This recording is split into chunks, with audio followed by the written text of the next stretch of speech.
আজ 8 জুলাই বার্নপুর রোডের ওপর ঘটে গেল এক ভয়াবহ দুর্ঘটনা।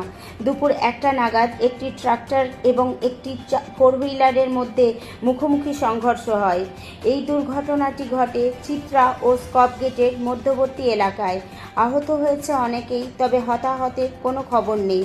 আবারও একবার প্রমাণ হয়ে গেল একটু অসাবধানতা নিয়ে আসতে পারে মানুষের মনে বিভীষিকা।